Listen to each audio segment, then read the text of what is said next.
What's up, guys? Welcome back to the channel. For today's video, I have another special guest, my boy Cam here. We are going to be tackling the Eternals. This is the next biggest MCU project coming out, November 4th. Already got my tickets. I'm so hyped, but there's a lot of unknowns when it comes to this movie, and it is our time to forge some theories and give an overview of what we expect from this movie. I think this is going to be a big one for us. We know that Kevin Feige said that this movie is supposed to change the landscape of the MCU moving forward in one way or another. So we're definitely going to try to piece things together, forge some theories, and get you guys on the right track with today's video. Sweet. So before we get into the forging theories of it all, let's do a quick rundown of all the characters and who the actual Eternals are and what their powers are. So to start us off, we have Thena, played by Angelina Jolie. She is essentially like the Greek goddess Athena, who is the goddess of wisdom and war, and really being expert practitioner when it comes to fighting protocols and war patterns and all that stuff. So I think she's gonna be such a badass, and I'm so excited to see Angelina Jolie take on that role. Moving down, we have Icarus, played by Richard Madden, last seen at his red wedding. Unfortunately, my boy got murked. We'll see what happens here. But he is essentially the Superman of the MCU. He has the superpowers of strength, flight, and then obviously we've seen he has the laser vision that basically tears shit up. So don't get on his bad side. Moving down, we have Gilgamesh, played by Don Lee. He's essentially like a Hercules, or, you know, like the heroic tales of the Epic of Gilgamesh. He is that character. Moving down, we have Kingo. He's played by Kumail Nanjiani. Oh, this guy Italian all of a sudden? Here we go. He is essentially like the weapons master. In the trailer footage, we see him like, you know, using his hands like as weapon propulsions. And lastly, on the fighting team, we have Makari. She's played by Lauren Ridloff. She has powers of super speed.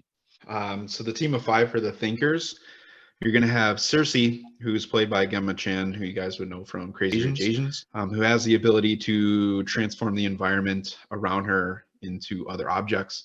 So if you've seen the trailer, you'll see that she turns things into birds. Almost think kind of like Doctor Strange in a way, how he can change things into, you know, whatever form that he wants.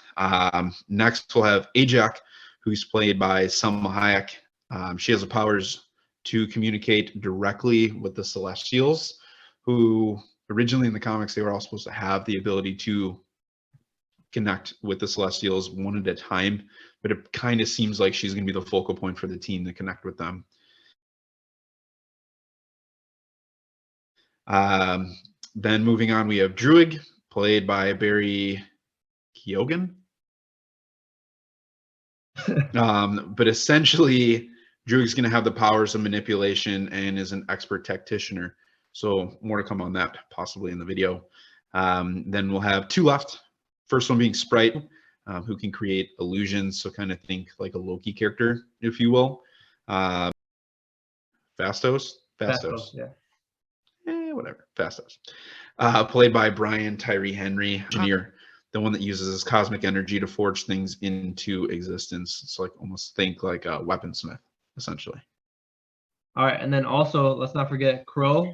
He is going to be essentially the leader of the Deviants. Any of them. I'm not too sure what his powers are, but that being said, I think he's going to have a lot of tricks up his sleeves when it comes to him taking on the team of the Eternals. And then we're also going to get a really cool character introduced into the Eternals movie in the MCU, Dane Whitman, aka the Black Knight, played by Kit Harington, who you guys know from Game of Thrones. Super cool character. Lots coming. Who knows what's going to happen? Pretty excited to see how they build a backstory with him. And he, for everyone out there, he's not an Eternal.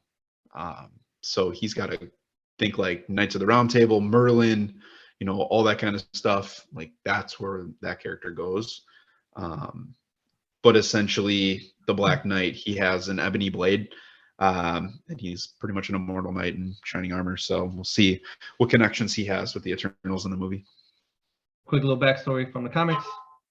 Essentially, the Celestials, which we've seen, are those big celestial beings.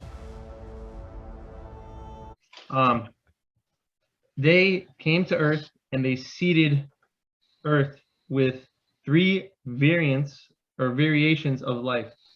One was the average human being. Unfortunately, your boy Mr. Jalapeno and Cam, I mean, unless you get shot at and the bullet don't go through you, I don't know. I'm not gonna take the chance.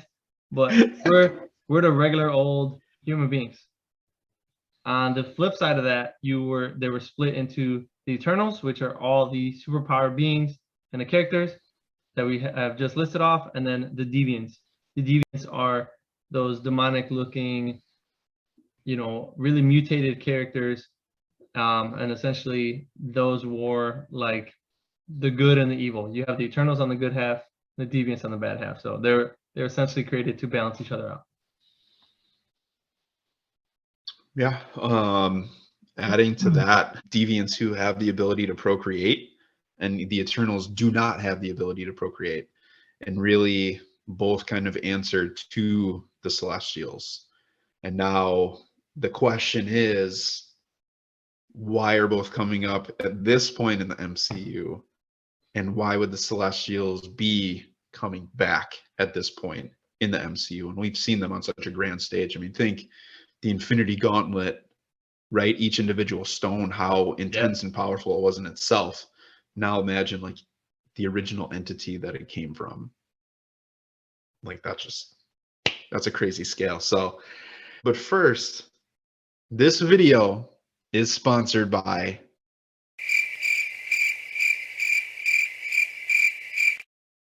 nobody. Yeah. So I'll let you kind of kick it off and start forging some theories here and see what you got. So the biggest question that we're going to try to tackle today and forge some theories around is, how are mutants going to be introduced in the Eternals? Yeah, I think if you're ever going to get it, right, a backstory of the mutants, this is going to be where it comes from, and simply because this is the origin of the MCU, right? You already explained it. If you guys weren't listening to what he just said, like this is the introduction of humans in the MCU long time ago. And there was an experimentation that was put on them, right?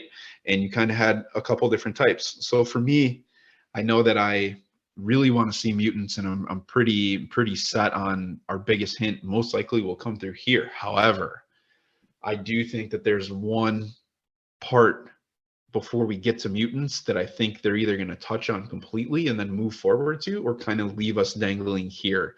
And that's when it comes to the whole evolution of human beings and being mutates, right? So you have mutants and then you have mutates. So for me, mutates are kind of where I'm at, and what they are quickly is just essentially the people in the MCU or Marvel comics as a whole, or whatever you want to call it, who gained abilities through external forces. So if they had gene manipulation, they were bitten by a radioactive spider, they were caught in a cosmic storm. So think like Monica Rambeau, she had to go through the field. Scarlet Witch, she was worked on when it came through the staff, and Hydra. Like Bruce Banner, gamma rays, like those are all characters that we've seen so far in the MCU. Anyone who really has powers, they are considered a mutate. They've been changed from something that was external. It wasn't the same as what came from the inside, and that's more of being a mutant. So I don't know if you want to touch on that. The human aspect of the story is going to be so crucial, because they can really say that the Eternals seeded the X gene, the gene that really allowed like a normal human being to biologically develop these powers of having bone claws come out, laser vision, turning into whoever you want, controlling the weather. So the capabilities that this movie has and the implications is ridiculous, because you were going to the beginning of time and seeing how seeding something so long ago can have an effect that has allowed us to have mutants within the MCU this entire time. Yeah, I think that they definitely could, and it wouldn't be too far-fetched for them to say like the emergence, right? I know we had talked about this, and like the first thing I heard when I heard the emergence, I wasn't really thinking of a celestial that's been buried in Earth or something like that. I kind of thought the emergence of the X gene, or the emergence of mutants, or the emergence of some biological shift internally. And I was like, think of all the cosmic power that's been released on Earth in the Yeah. main sacred timeline. Is it something that falls along those lines? Is it, I don't know. I think it's possible for them to explain why the heroes and the Avengers that we have now have the abilities and powers that they do, minus say like an Iron Man or a Rhodey or something like that.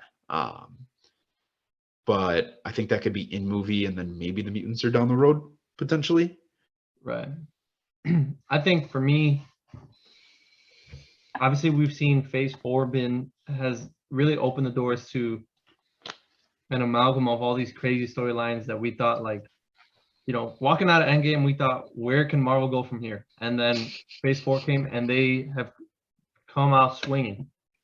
But in the first 4 phases, a lot of the story arc was tech-based, very tech-based. You open up the entire MCU with Iron Man, a tech character. And then you have characters like Iron Man, Spider-Man, who, they rely on this tech. Black Panther, Rhodey, Vision, Ultron, all those tech-based characters. We're done with that. We got to move forward. What's the opposite of tech? Biological, baby.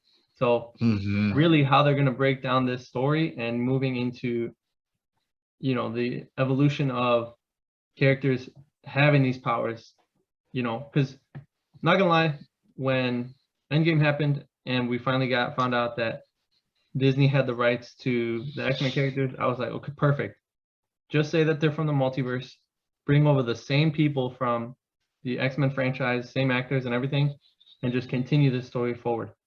I don't think now, with everything that I've seen, everything I know, I don't think Marvel's going to go that route.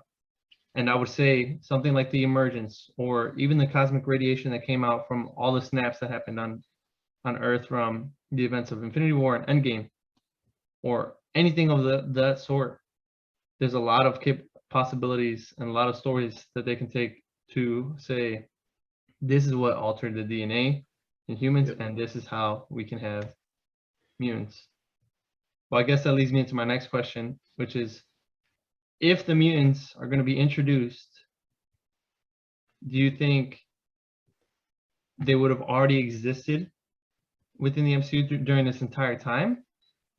Or, like, how can they introduce the mutants so that it falls seamlessly without them saying, like, where was Professor X, Magneto, Wolverine? Where were all these characters during the first 10 years of the MCU?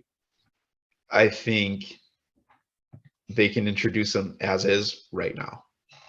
And I think that they just say that, like, they're going to explain the DNA of humans, and that there are people who have been here this whole time that have had the X gene. It just had to be awakened. If we're just like, oh, that's not comic book accurate. Well, it's like, well, in this timeline, this is comic book accurate, and Sentinels killed all the mutants, and that already happened, and there was no Iron Man or Avengers or anything.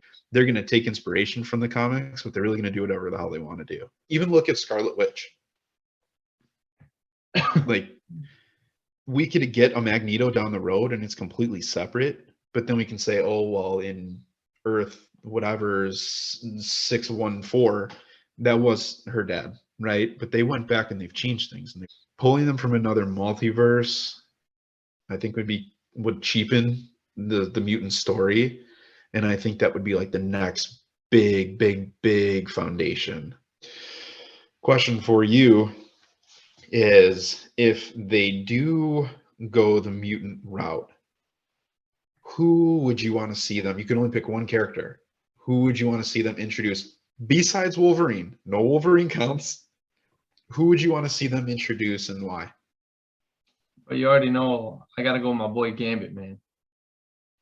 Sure. Gambit is my other than Wolverine, and in all honesty, like, Wolverine, love Hugh Jackman's portrayal, but also like I feel like I'm not able to separate that, right? Wolverine and Hugh Jackman, to me, that's the same person.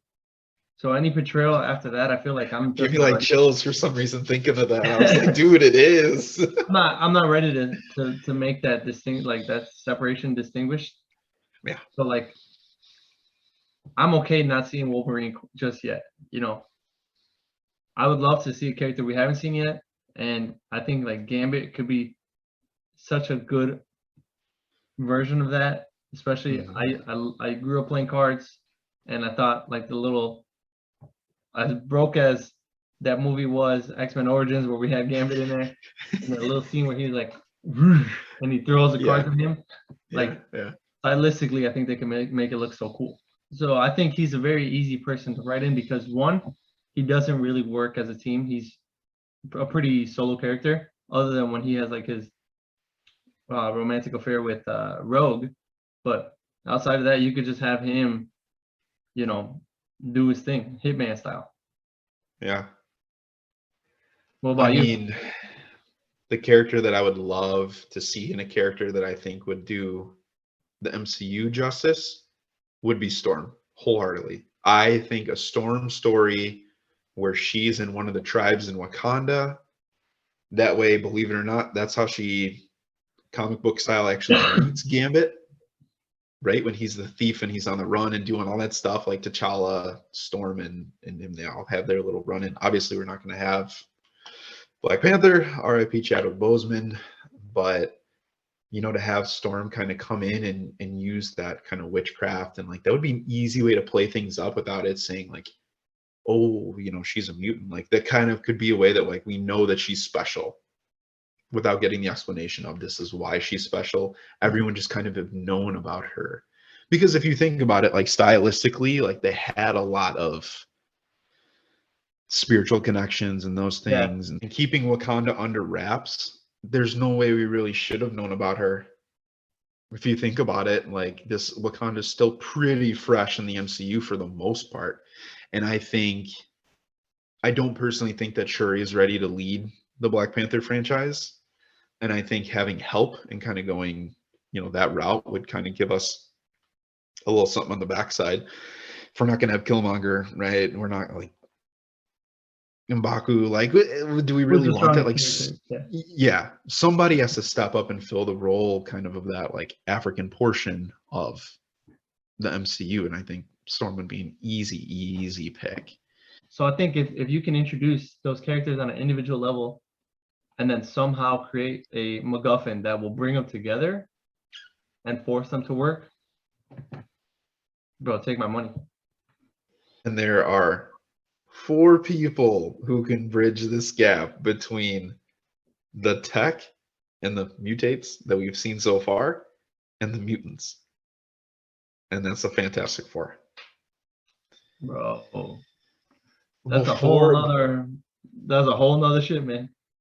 It is, but that's part of my forging theory to where for as much as I think we're going to get mutants, I think that we're going to see the explanation of mutates and get kind of the pinnacle of mutates, in my opinion. And that's the Fantastic Four. I think this movie is going to be a really good way to introduce us to the Fantastic Four universe of the MCU and introduce more of their characters. So for me, I'm going to put it down. Boom. Forging Theories prediction. We get the introduction of the Fantastic Four or 2 characters that are very closely related to them, Silver Surfer and Galactus. Those are my bet. From this movie, the big shift comes setting up Avengers 5 and setting up the future. We're looking at Galactus as the big bad. We're looking at the Herald of Galactus, Silver Surfer showing up, and the introduction of the Fantastic Four. Do you think why wouldn't it be, or why would it be if you agree? So like for me, and I feel like I've always stuck, this has always been my main theory. the Fantastic Four are going to be characters that have been around all along that we've never met, similarly to like a Black Panther in Civil War or the Eternals in the case of this movie. I cannot think of any other place that they can come from other than the quantum realm. Sure. I feel the same way. Was it Hope? Hope's the mom, right? No, Hope's the girl. Janet. The same way Janet came out of the quantum realm with evolutionized powers, quantum bullshit. I feel like the Fantastic Four could have been in some place in the quantum realm, maybe in Chronopolis, the little quantum city we saw.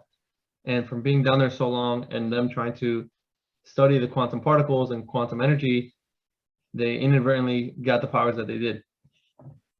That being said, I do not feel like that portion of the storyline that I have created fits in the Eternals.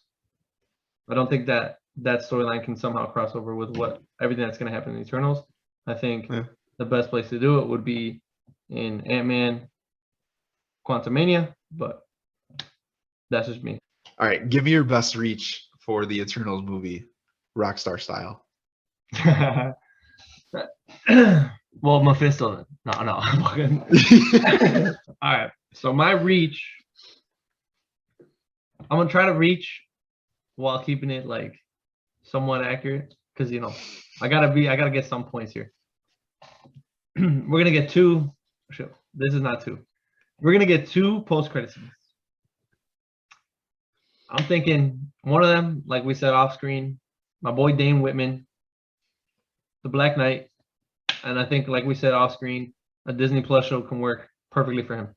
Let's say all said and done, whatever events happen in Eternals, Dane Whitman's like, holy shit, because of how ancient you guys are, now I have to go and explore these ancient archaeological sites.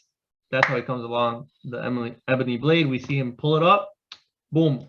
In pulling the sword, it throws on the Black Knight armor, and he is set for whatever's else to come. And then, he gets his own Disney Plus show. The final post-credit scene, though, what I would absolutely love, and like I said, we've talked about this a little bit. Don't even give me a character. I don't want to see no face, no case, bro. I just want to see somebody pull up in a wheelchair, and all you see is the wheels moving slow as hell, and all you hear is an ominous voice saying, "We need to gather the rest of them." Boom, that's it. Cut to black. We already know there's only one person in the MCU that has that wheelchair, and that's it. He's just saying, the mutants are here. We got to find them. They're going to be the key to all this. I don't know. Like, let's say the emergence is what causes them to like awaken their powers or like realize that they were mutants or some shit. I don't even know.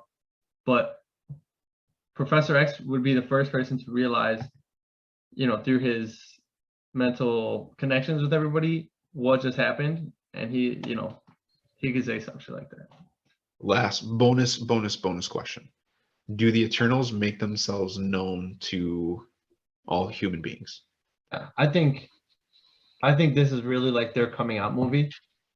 Like, even in the voiceover with Selma Hayek, she said, they once knew us as gods. Well, now those gods are coming back to the present day, and they're gonna showcase and say, hey, look, we did abandon you because we thought there was a bigger threat that would come as a consequences of us intervening with life.